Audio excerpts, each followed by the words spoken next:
Solar bike mechanic success story. ஒரு ஊர்ல ரவி அப்படின்னு ஒரு வாலிபன் இருந்தான். அவன் ரொம்ப நல்லவன், ரொம்ப புத்திசாலியும் கூட. சந்தர்ப்ப சூழ்நிலை காரணமா ஆட்டோமொபைல் இன்ஜினியரிங்க பாதியிலேயே விட்டுட்டு வேலைக்கு போனான். அவங்க ஊர்ல ஒரு பைக் மெக்கானிக் ஷாப் இருக்கு. அங்க போய் வேலை கேட்டான். சார், என் பேரு ரவி. நான் வேலை தேடி இங்க வந்திருக்கேன். எனக்கு ஏதாவது வேலை தருவீங்களா? இதுக்கு முன்னாடி எங்கேயாவது வேலை செஞ்சிருக்கியா? பைக் ரிப்பேர் பண்றதுக்கு உனக்கு தெரியுமா? இல்ல சார், நான் இதுக்கு முன்னாடி எங்கேயும் வேலை செஞ்சதில்ல.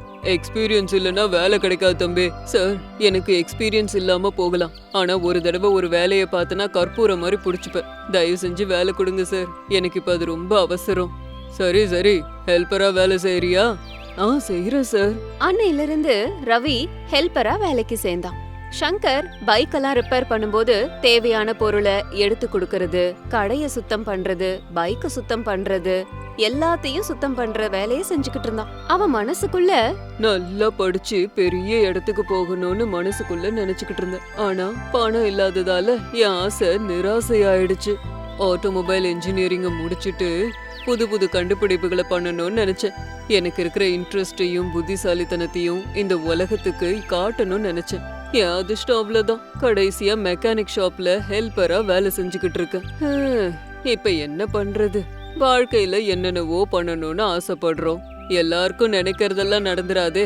அவங்கள ஒருத்தனா நான் என்ன நினைச்சுக்கிறேன் அப்படின்னு மனசுக்குள்ள நினைச்சுக்கிட்டான். நாட்கள் அப்படியே போச்சு. ரவி தினந்தோறும் மெக்கானிக் ஷாப்புக்கு போய்கிட்டும் வந்துகிட்டும் இருந்தான். ஒரு நாள் சங்கர் வேலை விஷயமா வேற ஊருக்கு போனாரு. அப்போ ஒரு கஸ்டமர் மெக்கானிக் ஷாப்புக்கு வந்தாரு. டேய் தம்பி, உங்க முதலாளி இல்லையா? வேலை விஷயமா வெளியூர் போயிருக்காரு. என் பைக் ரிப்பேர் கொடுத்திருந்தனே, எல்லாம் முடிஞ்சிடுச்சு. இன்னைக்கு வந்து எடுத்துட்டு போன்னு சொன்னாரே உங்க முதலாளி. எங்க பைக் எடுத்துட்டு வா. போய் ஏன் நிக்கிற? எனக்கு அவசர வேலை இருக்கு. என் பைக் எடுத்துட்டு வா போ. சார், மன்னிச்சிடுங்க சார், உங்க பைக் இன்னும் ரிப்பேர் பண்ணல.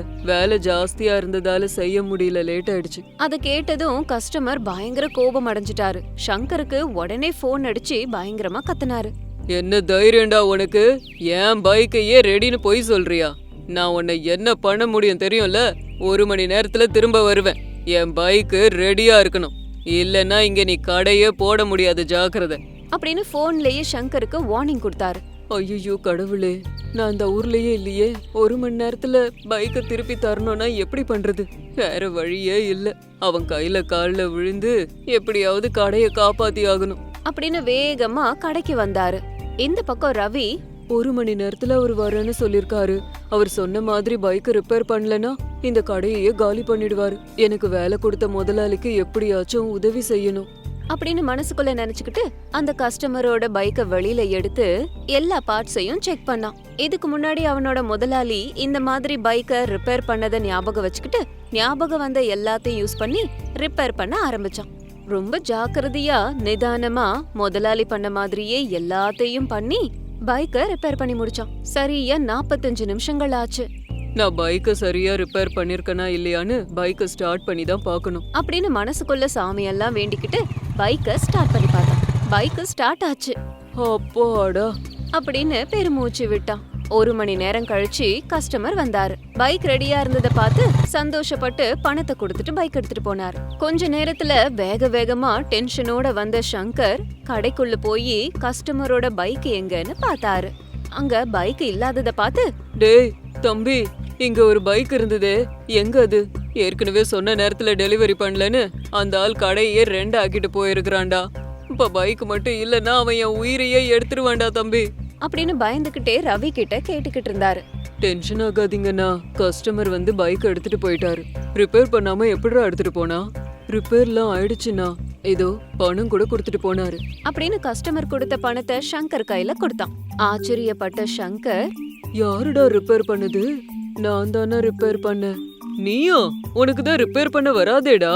ஆமாண்ணா, ஆனா இதுக்கு முன்னாடி இதே மாதிரி ஒரு பைக்கை நீங்க ரிப்பேர் பண்ணீங்கல்ல, அத ஞாபகத்துல வச்சுக்கிட்டு இப்படி பண்ண.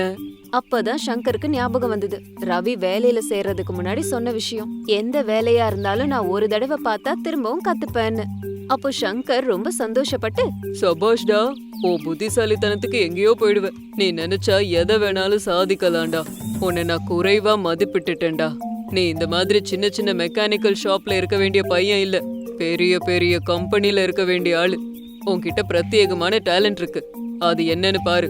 எல்லார் மனசுலயும் நீ நிக்கணும்னா யாரும் பண்ண நினைக்காதத நீ செஞ்சு காட்டணும் அப்படின்னு சொன்னாரு. அன்னைக்கு ராத்திரி ரவியால தூங்கவே முடியல. சங்கர் சொன்னதே ஞாபகத்துல இருந்துச்சு.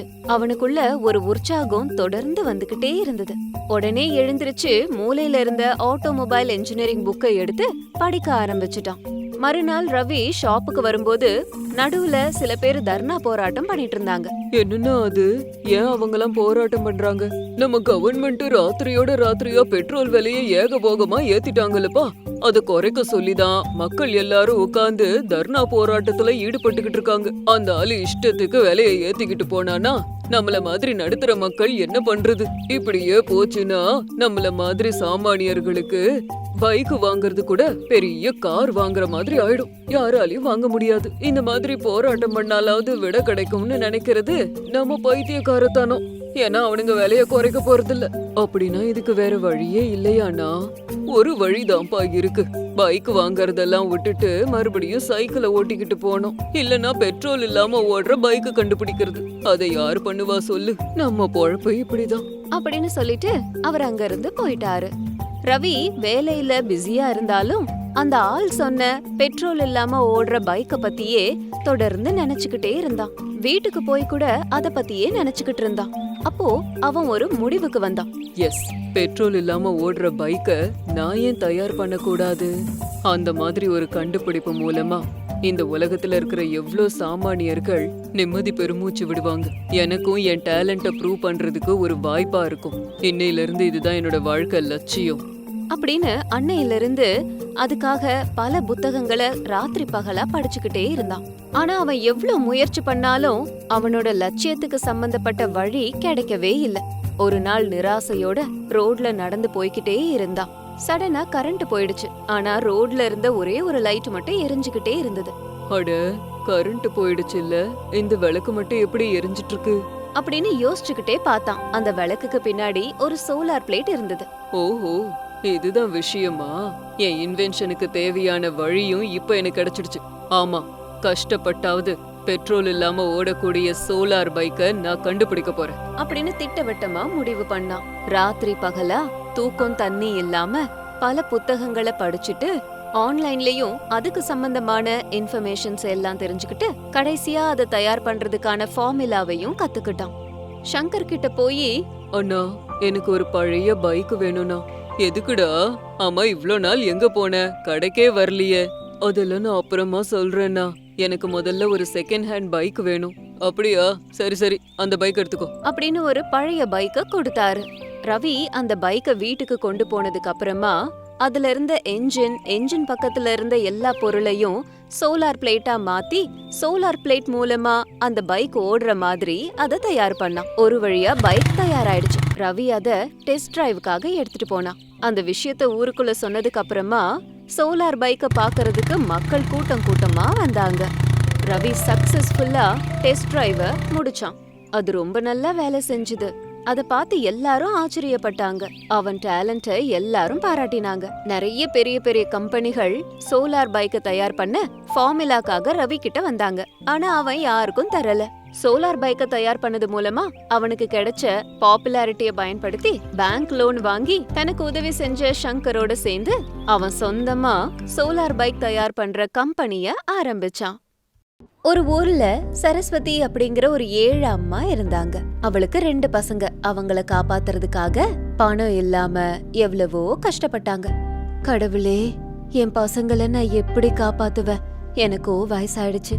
எந்த வேலை செஞ்சாலும் திடுதிடுன்னு பணத்தை சம்பாதிக்க முடியல. என்ன பண்றது? நீ நினைச்சா என் வாழ்க்கைய மாத்த முடியும். என்ன மாதிரி என் பிள்ளைங்க வறுமையில இருக்க கூடாது. அதுங்க நல்லா படிக்கணும், நல்ல உத்தியோகத்திலயும் இருக்கணும். அதுதான் என் ஆசை. ஆனா என் நிலைமை இப்படியே இருந்துச்சுன்னா இது எல்லாத்தையும் என்னால எப்படி பண்ண முடியும்? நீதான் எனக்கு ஏதாவது ஒரு வழி காட்டணும் அப்படின்னு தினந்தோறும் கடவுளை வேண்டிக்கிட்டு இருந்தாங்க. அவங்க குடும்பத்தை நடத்துறதுக்காக தினமும் காட்டுக்கு போய் தென்னை மர கீத்தையெல்லாம் எடுத்துக்கிட்டு அதுல தொடப்பு செஞ்சு வைப்பாங்க. அத வச்சு அவங்க குடும்பத்தை நடத்திட்டு இருந்தாங்க. அன்னைக்கு கூட பசங்களை முன்னாடியும் பின்னாடியுமா கட்டிக்கிட்டு தொடப்புங்களை தலை மேல வச்சுக்கிட்டு பக்கத்து ஊருக்கு போய் அதை விக்கிறதுக்கு ஆரம்பிச்சாங்க. அது பயங்கர வெயில் காலங்கிறதால வெயில் ரொம்ப கடுமையா இருந்தது. இன்னைக்கு நாளே சரியில்லை. காலையில எழுந்திருச்சு யார் முகத்துல முழிச்சனோ ஒரு தொடப்பம் கூட வைக்கவே இல்ல அப்படின்னு சொன்னாங்க. வெயில் கடுமையா இருந்தது. வெப்பம் தாங்க முடியாம குழந்தைகளை இறக்கி விட்டுட்டு மரத்து கீழே உட்கார்ந்தாங்க. சோகமா பசங்களை பார்த்து, இந்த ஏழை அம்மா வயித்துல பிறந்ததுக்கு நீங்களும் என்ன மாதிரி கஷ்டப்பட வேண்டி இருக்கு. ஏதாவது பணக்காரங்க வயித்துல பிறந்திருந்தா கஷ்டம் இல்லாம இருந்திருப்பீங்க அப்படின்னு குழந்தைகளை கட்டி பிடிச்சுக்கிட்டு அழ ஆரம்பிச்சுட்டாங்க. அன்னைக்கு நாள் முழுக்க அலைஞ்சும் ஒரு தொடப்பம் கூட வைக்கல. அதுக்கப்புறம் வேற வழி இல்லாம வீட்டுக்கு திரும்பி போய்கிட்டு இருந்தாங்க. வழியில லாட்டரி டிக்கெட் விக்கிற ஒருத்தர் நின்னுட்டு இருந்தாரு. அம்மா, ஒரே ஒரு லாட்டரி டிக்கெட் வாங்கிக்கிறீங்களா? என்கிட்ட 10 பைசா கூட இல்ல அப்படின்னு சரஸ்வதி அங்க இருந்து போயிட்டாங்க. அத பார்த்த லாட்டரி டிக்கெட்கார, ஒரு நிமிஷம் நில்லுமா, ஒரே ஒரு லாட்டரி டிக்கெட் வாங்குங்க. நிறைய பணம் இல்ல, 10 ரூபாய் தான். உங்க அதிர்ஷ்டம் நல்லா இருந்துச்சுன்னா லாட்டரி டிக்கெட்ல பணம் விழும்ல, அப்போ உங்க வாழ்க்கையே மாறிடும். இப்படி வீதி வீதியா தெரிஞ்சு கஷ்டப்படணும்னு இருக்காது. உங்க பிள்ளைங்களையும் நல்லா படிக்க வைக்கலாமே. யாருக்கு தெரியும், நீங்க கோடீஸ்வரியாவும் ஆகலாம். தேடி வர்ற அதிர்ஷ்டத்தை உதறி தள்ளாதீங்கம்மா.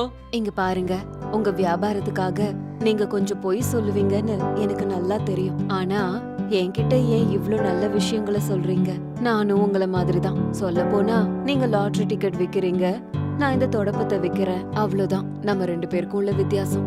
ஐயோ, நான் சொல்றத கேளுங்கம்மா, நான் சொல்றது உண்மை. ஒரு தடவை இத நம்பி ஒரே ஒரு டிக்கெட் வாங்குங்க, அதிர்ஷ்டம் உங்களை தேடி வருமே. அந்த அதிர்ஷ்டத்தை மத்தவங்க கிட்ட விக்கிறத விட நீயே இதை வச்சுக்கலாமே. நல்லா சொன்னீங்க. நானும் ட்ரை பண்ணிட்டு தாமா இருக்கேன். ஆனா இப்ப வரைக்கும் ஒரு தடவை கூட எனக்கு பரிசே விழல. எனக்கு ஒருவேளை அதிர்ஷ்டம் இல்லையோ என்னவோ. ஆனா இன்னைக்கு உங்க முகத்தை பார்த்ததும் அதிர்ஷ்டம் உங்களை தேடி வரப்போகுதுன்னு தோணுது. அதனாலதாம்மா சொல்றேன். அதை தவிர வேற எதுவும் இல்லம்மா. நீயும் என்ன மாதிரி தலையில தொடப்பமும் இடுப்புல பிள்ளைங்களையும் வச்சுட்டு கஷ்டப்படுறீங்கன்னு நல்லா தெரியுது. இது நான் என் வியாபாரத்துக்காக சொல்லலமா, உங்களுக்கு உதவுறதுக்காக சொல்றேன். சீக்கிரமாவே உங்களுக்கு நல்ல நேரம் வரப்போகுது. என் மனசும் அததான் சொல்லுது. சரி, நீ ஏதோ சொல்றியேன்னு வாங்குற. ஆனா லாட்டரி டிக்கெட் வாங்குற அளவுக்கு நிஜமாவே என்கிட்ட பணம் இல்ல அப்படின்னு பதில் சொன்னாங்க. அதுக்கு லாட்டரி டிக்கெட் கார நல்லா யோசிச்சு, அது சரி, இந்த தொடப்பம் எவ்வளவு? 10 ரூபாய். ஆ சரி, அப்படின்னா நீ பணத்துக்கு பதில் ஒரு தொடப்பம் கொடு, நான் உனக்கு லாட்டரி டிக்கெட் தரேன். ஆ, இது நல்லா இருக்கு. சரி, இந்தா தொடப்பம் வச்சுக்கோ அப்படின்னு ஒரு தொடப்பத்தை எடுத்து அவன் கிட்ட கொடுத்தா. இந்த டிக்கெட்ல உனக்கு எது பிடிச்சிருக்கோ அதை நீயே எடுத்துக்கோ அப்படின்னு சொன்னா அந்த லாட்டரி டிக்கெட் விக்கிறவ. அப்போ சரஸ்வதி கடவுளை மனசுல நினைச்சுக்கிட்டு கண்ணை மூடிக்கிட்டு வேண்டிக்கிட்டே எடுத்தா. எனக்கு லாட்டரி டிக்கெட் விழுந்துருச்சா இல்லையான்னு எப்படி தெரியும்? சரியா 1 மாசம் கழிச்சு பேப்பர்ல வருமா? உனக்கு படிக்க வருமா? கொஞ்சம் கொஞ்சம் வரும். எழுத்து கூட்டி படிப்பேன். அது போதும். சரியா 1 மாசம் கழிச்சு பேப்பரை பாருங்க அப்படின்னு சொல்லிட்டு அவன் அங்க இருந்து போயிட்டான். சரஸ்வதி கூட அவ வழிய பார்த்துட்டு போயிட்டான். வீட்டுக்கு போனதுக்கு அப்புறமா லாட்டரி டிக்கெட்ட பத்திரமா எடுத்து ஒரு இடத்துல வச்சான். 1 மாசம் எப்ப ஆகும்னு காத்துக்கிட்டே இருந்தாங்க. கரெக்டா 1 மாசம் ஆச்சு. காலையிலேயே வேக வேகமா எழுந்து போய் கடையில போயிட்டு ஒரு பேப்பரை வாங்கிட்டு வீட்டுக்கு வந்தாங்க. வேக வேகமா தன்கிட்ட இருக்கிற லாட்டரி டிக்கெட் நம்பர் பேப்பர்ல இருக்கான்னு தேடி தேடி பார்த்து ஆச்சரியப்பட்டாங்க. அவங்க நம்பருக்கு 1 கோடி ரூபாய் விழுந்திருக்குன்னு அந்த பேப்பர்ல வந்திருக்கு. சந்தோஷத்துல சரஸ்வதி எகிரி குதிச்சாங்க. அந்த பணத்தை லாட்டரி டிக்கெட் கம்பெனில இருந்து வாங்கினாங்க. சந்தோஷத்துல பணத்தை படுக்க மாதிரி ஆக்கி அதுல அவங்களோட ஒரு பையனை தூக்கி போட்டாங்க. அதுக்கப்புறம் ஒரு பெரிய தட்டுல பணத்தை நிரப்பி 2வது பையன் கிட்ட வச்சாங்க.